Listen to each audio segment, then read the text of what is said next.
Acababa de encender la televisión, estando dando el programa de la NBC Tonight Show y Johnny Carson estaba entrevistando a una estrella de cine. Y de repente pensé, bueno, ¿a quién más, díganme por favor, podría entrevistar Johnny Carson, además, si no fuera una personalidad del mundo del espectáculo? ¿Quién más era de alguna importancia o sería considerado de alguna importancia para el público televisivo o de interés para el público televisivo? Eso desencadenó una serie de pensamientos. Empecé a pensar en cuántos mundos diferentes hay en este mundo. El mundo del espectáculo es un mundo en sí mismo. Y entonces pensé, bueno, hablamos del mundo libre. Todos estamos en el mundo libre, ¿no es así? Aquí, a diferencia del mundo comunista. Y luego hablamos ahora del tercer mundo. De joven trabajaba en la profesión de la publicidad y existe un mundo de la publicidad. Y ya sabe, sentía que cualquier otro mundo y cualquier persona en cualquier otra profesión estaba completamente por debajo de nosotros. Estábamos por encima de todos los demás. Éramos más importantes que cualquier otro tipo de profesión o cualquier otro tipo de ocupación que cualquiera pudiera tener. Entonces comencé a pensar en otros mundos y en cómo lo mismo es cierto en la mayoría de ellos. Bueno, pensé en el mundo árabe. He pasado mucho tiempo en el mundo árabe y hace poco tuve una entrevista en Amán con el rey Hussein, que es una figura importante en el mundo árabe. Ahora bien, en el mundo árabe no saben mucho sobre ningún otro mundo fuera del mundo árabe. Solo saben lo que está pasando en el mundo árabe. Y pensé en cómo estos diferentes mundos tienen sus propias revistas, sus propios periódicos, hablan su propio idioma. Por supuesto, los árabes hablan árabe y tienen su propio idioma. ¿Y sabe? Hay diferentes idiomas, o jerga de trabajo, o como quiera llamarlo, en casi todos los mundos de estos diferentes mundos que pueda imaginar. Ahora pensé en el mundo de la educación superior, y tienen un idioma propio, lo llaman el idioma de la erudición. Bueno, entonces pensé en el mundo del deporte y cómo se divide en tantos submundos dentro del mundo del deporte. Por ejemplo, el béisbol es un mundo en sí mismo. Y luego pensé en el mundo del fútbol, y el mundo del fútbol americano, y el mundo del baloncesto, el mundo del tenis, el mundo del golf. Todos ellos tienen sus propias publicaciones, sus propias revistas, sus propios discursos, su propio tipo de lenguaje. Luego pensé en el mundo laboral. Y por supuesto, el mundo laboral está por encima de todos los mundos. Luego el mundo de los negocios. Sea cual sea el mundo en el que te encuentres, eres superior a todos los demás. Luego el mundo político. Los que se dedican a la política son un mundo en sí mismos, un mundo completamente separado. Luego el mundo profesional. Médicos, dentistas, arquitectos, etc. Y por supuesto, también son superiores a todos los demás en su propia estimación. Luego el mundo de la ciencia. No sé si hay un mundo que sea más elevado y esté por encima de otros mundos que el mundo de la ciencia. Dime cuál es. Ese, por supuesto, es un mundo muy superior. Y luego tenemos el mundo religioso. Y pensemos en todas las religiones de este mundo. Ahora bien, la religión más importante se llama cristianismo, y aún así está subdividida. El mundo religioso está subdividido en muchos mundos diferentes. El cristianismo está subdividido en el mundo católico romano, los diversos mundos protestantes y además hay cientos de denominaciones protestantes, todas subdivididas, y todas son parte de este mundo. Incluso los mundos religiosos son parte de este mundo. Ahora, me gustaría que echaran un vistazo a este mundo y a sus muchas subdivisiones. Hay algunas cosas que son típicas en este mundo, todos somos parte de él, y hay algo en común en todas las partes del mundo, aunque compiten entre sí. Y hay competencia en todos los ámbitos de la vida. Supongo que la mayoría de la gente da por sentado que este es el mundo de Dios. Has oído hablar de la doctrina, la paternidad de Dios y la hermandad de los hombres. Bueno, esa Biblia no respalda eso. Eso es contrario a Dios mismo, que habla a través de la Biblia y al mensaje de Dios al hombre. Simplemente no es verdad. pero hay un Dios de este mundo y tal vez tengan más razón de lo que yo podría haber dicho hace un segundo. Cuando te detienes y piensas en ello, hay un Dios en este mundo y la mayoría de ellos están en su mundo. Permítanme leerlo. Está en 2 capítulo 4, versículos 3 y 4. Pero si nuestro evangelio está aún encubierto, entre los que se pierden está encubierto, en los cuales el Dios de este siglo cegó el entendimiento de los incrédulos, para que no les resplandezca la luz del evangelio de la gloria de Cristo, el cual es la imagen de Dios. ¿Se han parado a pensar que si están en una habitación oscura y de repente se enciende una luz brillante, de repente los cegará y les hará daño en los ojos? Realmente les hará daño en los ojos por un rato. Y la luz resplandeciente de la verdad del Evangelio de Jesucristo. Ese es un evangelio que no se ha proclamado al mundo durante 18 siglos y medio, hasta que comenzó a proclamarse en este programa en particular. El Dios de este siglo cegó el entendimiento de los que no creen en el verdadero evangelio de Cristo. Bueno, no están cegados porque el evangelio de Cristo no les ha sido predicado, y tal vez los cegaría. Ahora bien, ¿qué fue exactamente el evangelio de Cristo? Ustedes han estado escuchando un evangelio, pero es el evangelio de los hombres acerca de la persona de Cristo. Ahora bien, el evangelio de Cristo es el evangelio que Cristo mismo proclamó, el evangelio que trajo de Dios Todopoderoso. Dios el Padre envió un mensaje. Jesucristo fue un mensajero que trajo un mensaje. Y el mensaje es el evangelio, no el hombre que lo trajo, no el mensajero. Los hombres están predicando acerca del mensajero, no acerca de su mensaje. Está en Marcos, capítulo 1, versículo 1. El principio del Evangelio de Jesucristo. No acerca de Cristo, sino de Cristo, el Hijo de Dios. Luego habla acerca de Juan el Bautista preparando un camino antes de su venida y su Evangelio. Y luego, llegando al versículo 14, después que Juan fue encarcelado, Jesús vino a Galilea predicando el Evangelio. Ahora bien, ¿qué evangelio? No solo hablarle a la gente acerca de sí mismo. Eso es lo que están haciendo hoy, contándole a la gente acerca de Cristo. Él no vino simplemente a hablarles de sí mismo y a decir, quiero que sepan todo acerca de mí. Ahora, Él vino predicando el evangelio del reino de Dios y diciendo, el tiempo se ha cumplido y el reino de Dios se ha acercado. Arrepentíos y creed en el evangelio. Ahora, el tiempo se había cumplido. No se había cumplido hasta ese momento, y solo 2 versículos antes de eso se cuenta cómo había conquistado a Satanás el diablo, quien lo había tentado en la batalla más titánica que jamás se haya librado en la historia de toda la humanidad. Y Jesús había ganado esa batalla y terminó diciéndole a Satanás que se fuera, y que se fuera de allí. Y Satanás se escabulló y obedeció.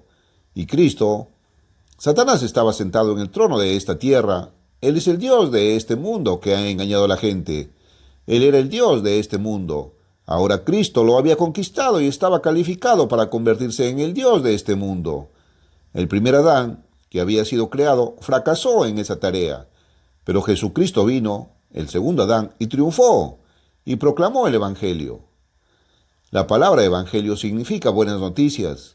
Ahora, son noticias, no son viejas. No son algo que sucedió ayer o anteayer o hace 1000 años, que es viejo y ya no es nuevo. Era noticia porque era una noticia anticipada, era una profecía para el futuro, el reino de Dios. Todavía no había llegado. Él vino a proclamar que vendría. El reino de Dios. ¿Qué queremos decir con el reino de Dios? De todos modos, note que dijo que hicieran 2 cosas.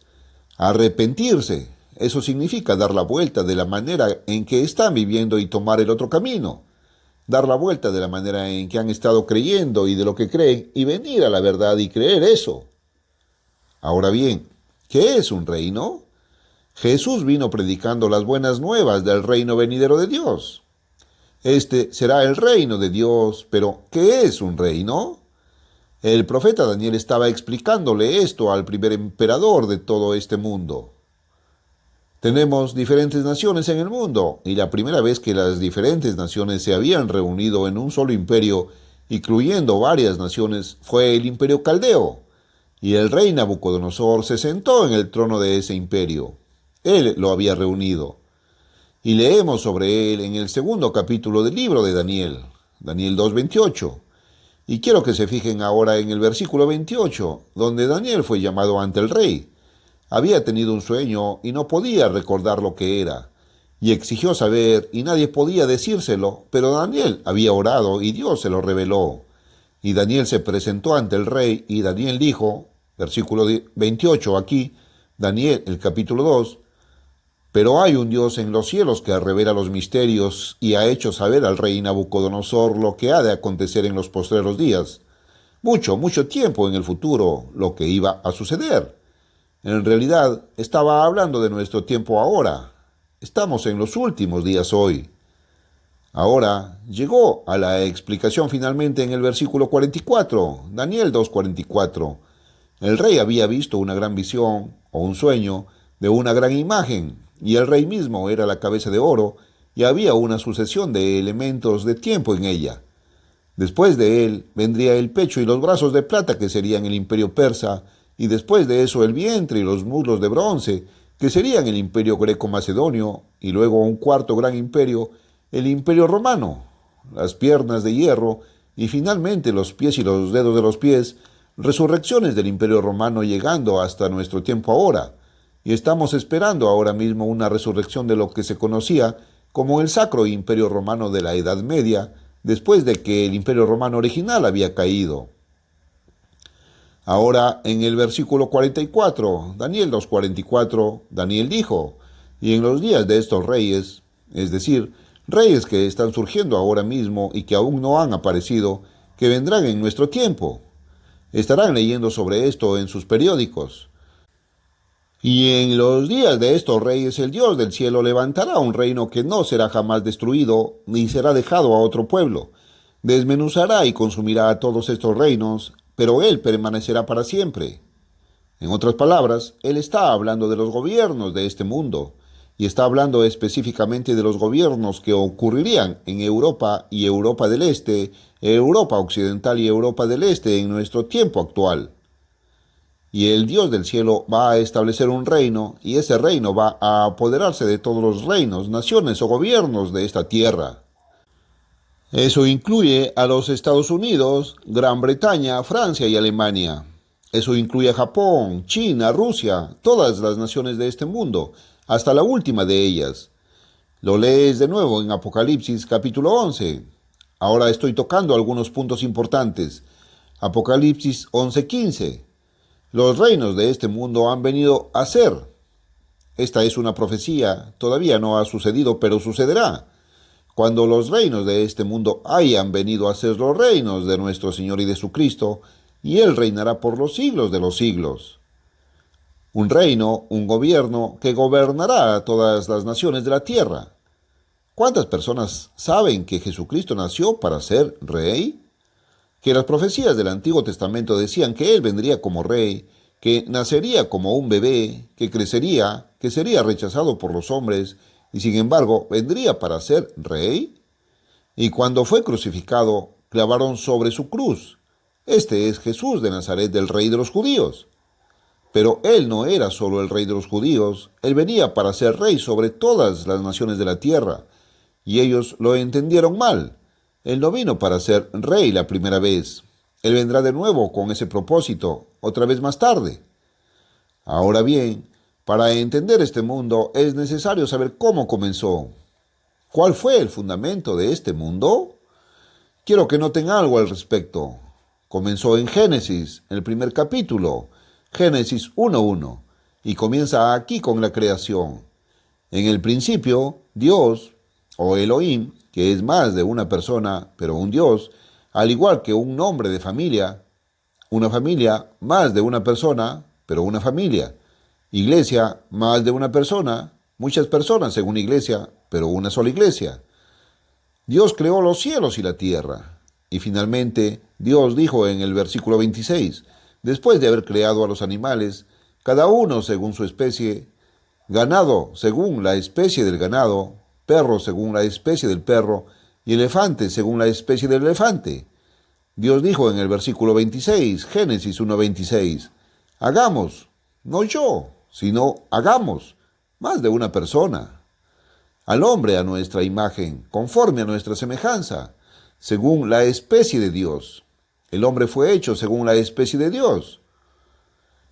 Y el propósito de Dios era reproducirse a sí mismo. Y Dios es supremo, perfecto, de carácter justo, de carácter espiritual. Y eso es lo que pretende hacer de la humanidad. Pero la forma en que Dios creó al hombre se lee en el capítulo 2 y versículo 7 de Génesis. Y formó Dios al hombre del polvo de la tierra, y sopló en su nariz aliento de vida, y el hombre, hecho del polvo de la tierra, se convirtió en un ser viviente. El polvo de la tierra se convirtió en un alma. Un alma no es espiritual, y un alma es mortal. Pero hay un espíritu en el alma o en el hombre, y ese espíritu está en el cerebro y en la mente, e imparte el poder del intelecto a un cerebro humano físico. Un cerebro humano no es mejor que un cerebro animal, no es mejor que el cerebro de una vaca, el cerebro de un elefante, y ni de lejos tan grande como el cerebro de un elefante. Sin embargo, un cerebro humano puede pensar, un cerebro humano puede tener conocimiento que un elefante no puede tener, y un ser humano puede diseñar cosas y planificar cosas y tomar decisiones, puede tener amor por el arte y la música y cosas de ese tipo, y tiene el poder de la voluntad y cosas que nunca se le dan a ningún animal. Y todo eso viene del espíritu en el hombre. Ahora bien, Dios puso un espíritu humano en el hombre, pero el hombre fue hecho incompleto. Dios hizo solo un hombre primero, y luego el hombre fue incompleto, porque el hombre tenía la intención de que el hombre se reprodujera a sí mismo. Y Dios se está reproduciendo a sí mismo, y está reproduciendo a muchas personas para que Dios pueda reproducir a muchas de ellas en sus hijos y convertirse en sus hijos. Oh, cómo el mundo ha sido engañado de estas verdades básicas que están en su Biblia desde Génesis hasta Apocalipsis. Así que el hombre fue hecho con existencia animal, pero fue hecho con una mente parecida a la de Dios, y sin embargo no es como la de Dios, porque solo estaba a medias. Ahora bien, el hombre estaba incompleto, no podía reproducirse a sí mismo. Nunca he visto a un hombre que pudiera reproducirse y tener hijos por sí solo todavía. Así que Dios le hizo una esposa. Hizo al hombre primero, hizo a la esposa después. Entonces, el hombre estaba humanamente completo, pero no mentalmente completo. Solo tenía media mente, tenía un espíritu humano, pero necesitaba otro espíritu con ella, así como es un hombre, necesitaba una mujer con él. Ahora necesitaba que el Espíritu de Dios se mezclara con su espíritu, para que pudiera ser engendrado por Dios y luego nacer de Dios. Ahora bien, Dios no hizo al primer Adán así, sino que le ofreció libremente a Adán eso en el árbol de la vida que estaba en el jardín del Edén. Ustedes han oído del incidente del fruto prohibido. Bueno, había dos árboles en el jardín del Edén. Uno era el árbol de la vida, el otro era el árbol del conocimiento del bien y del mal. Pero si comían del árbol del conocimiento del bien y del mal, Dios les dijo, ciertamente morirán. Así que era un árbol de muerte. Ese era un árbol de muerte, el otro era un árbol de vida. Bueno, uno era un árbol de conocimiento, el otro también era un árbol del conocimiento, pero era un conocimiento revelado por Dios. Además, la mente del hombre, a través del espíritu humano en el hombre, imparte al hombre más que un proceso de pensamiento o un proceso de adquisición de conocimiento material. El hombre puede adquirir conocimiento material, fue creado para tener la capacidad de hacerlo por sí mismo. Pero hay algo más. Fue creado también para adquirir una actitud, es decir, una actitud de amor y cooperación. Y ese tipo de actitud, o una actitud de rebelión, una actitud de hostilidad, de competencia, o una actitud de humildad, o una actitud de vanidad. Y es la actitud en las personas a través de este espíritu humano la que explica todos los problemas del mundo. Es por eso que las personas no se llevan bien entre sí. Es por eso que una persona no se lleva bien con otra. Su espíritu choca con el espíritu o la actitud de la otra persona. Puede ser una actitud de celos, de envidia, de competencia, de algún tipo de rebelión, de odio, de ira, o puede ser una actitud de amor y cooperación. Ahora bien, Dios es el Dios supremo, el gran dador de todo, el dador de vida, y la actitud de Dios es la del amor. Dios es el gran Dios de amor y ama a todo el mundo. De tal manera amó Dios a todo el mundo, a todos, incluyéndote a ti y a mí, que ha dado a su Hijo unigénito, para que todo aquel que en Él cree ¿qué? No perezca. No dice, no vaya al infierno y arda para siempre. Dice, no perezca. Cuando pereces es como si nunca hubieras estado allí. La Biblia habla de los que finalmente perecen como cenizas bajo las plantas de los pies de los demás. Si hubieras leído la Biblia en lugar de creer en un montón de cuentos de hadas que se han enseñado durante demasiados miles de años. Y así encontramos que Adán tomó la decisión equivocada y eligió ir por todo por sí mismo y depender de su propio espíritu y de adquirir su propia actitud. Pero existía este Dios de este mundo, Satanás el diablo, y él llegó a Adán a través de su esposa, Eva, y ellos rechazaron el camino de Dios, rechazaron el amor de Dios, rechazaron la ley de Dios, y el pecado es la transgresión de la ley de Dios. Usted lee eso en 1 de Juan 3 y versículo 4 en su Biblia. 1 de Juan 3, 4. El pecado es la transgresión de la ley. Ellos transgredieron esa ley y esa ley existía en el tiempo de Adán, o él no podría haber pecado. 1 de Corintios 15, 22. Pero como en Adán todos pecaron y en Adán todos mueren, también en Cristo todos serán vivificados aún hoy. Ahora bien, Dios cerró el árbol de la vida, y el árbol de la vida, el Espíritu de Dios, el Espíritu Santo de Dios que vendría y moraría con el hombre y le impartiría vida inmortal, la vida de Dios, ha sido negado a la humanidad hasta que vino Jesucristo, el segundo Adán. 1 de Corintios 15, 22. Así que estaba establecido que los hombres murieran una sola vez y después de esto el juicio. Y así como en Adán todos mueren, también en Cristo todos serán vivificados. Jesús vino y fundó su iglesia con 12 discípulos a los que enseñó. Un discípulo es un estudiante. Les enseñó durante 3 años y medio. Luego los comisionó para que salieran y enseñaran a otros, bautizándolos, pero a tantos como Dios llamase. En el día de Pentecostés, el apóstol Pedro dijo, Hechos 2, 38, 39, arrepentíos y bautícese cada uno de vosotros en el nombre de Jesucristo, y recibiréis el don del Espíritu Santo, porque para vosotros es la promesa y para vuestros hijos, y para los que están lejos, para cuantos, ¿qué?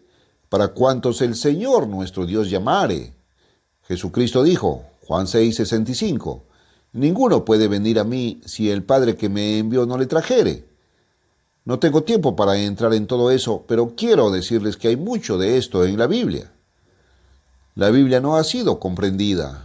Es la revelación de Dios al hombre. Revela cosas que son un misterio para el hombre, pero que están suficientemente claras en la Biblia, si tan solo la lees. Pero la gente ha estado escuchando cosas exactamente contrarias a la Biblia, y sin embargo se supone que provienen de la Biblia, pero no es así. Si abres la Biblia y la lees por ti mismo, lo descubrirás. Me gustaría enviarte un folleto que escribí hace no mucho tiempo, nunca antes comprendido. Lo que este mundo no ha entendido, no se entiende en las iglesias, no lo entiende la ciencia, no se entiende en ninguna universidad. ¿Por qué la humanidad no puede resolver sus problemas y sus males? He hablado con jefes de Estado de todo el mundo. Tienen problemas que van mucho más allá de su capacidad de resolver. No pueden resolver sus problemas porque los problemas son demasiado grandes y la humanidad no puede resolverlos. ¿Por qué no podemos nosotros? La razón nunca se ha entendido. Este es un hermoso folleto, está bien ilustrado y no tiene costo. Y me gustaría enviárselo. Nunca antes entendido. Me gustaría que llamara ahora mismo o que fuera al teléfono y llamara. Luego, la revista La Pura Verdad. Me gustaría que recibiera esta revista. Por cierto, gran parte de lo que he dicho y mucho más está en mi propio editorial en este número. ¿En qué mundo vives? Ese es mi editorial en este número. Luego, el rey Hussein de Jordania en busca de la paz. Y otro artículo, ¿por qué no hay precio de suscripción para la pura verdad? No hay precio de suscripción, ni seguimiento, ni solicitud de dinero. Y no conozco ningún programa como ese en ninguna parte, excepto este. Y otro artículo, ¿existe el infierno? Otro, próximamente un mundo con seguridad laboral. Eso llegará muy pronto. Bueno, habrá seguridad laboral. No hay problema más grande en este momento que el desempleo, y muchos de ustedes están desempleados. Llegará un momento. El artículo principal es, la humanidad no acabará con un holocausto nuclear. No acabará. Y esa es la imagen de una bomba de hidrógeno en la portada de la revista La Pura Verdad. Así que, hasta la próxima. Herbert W. Armstrong. Adiós, amigos. Tenga en cuenta, visite www.hwalibrary.com para obtener toda la literatura gratuita ofrecida en este programa.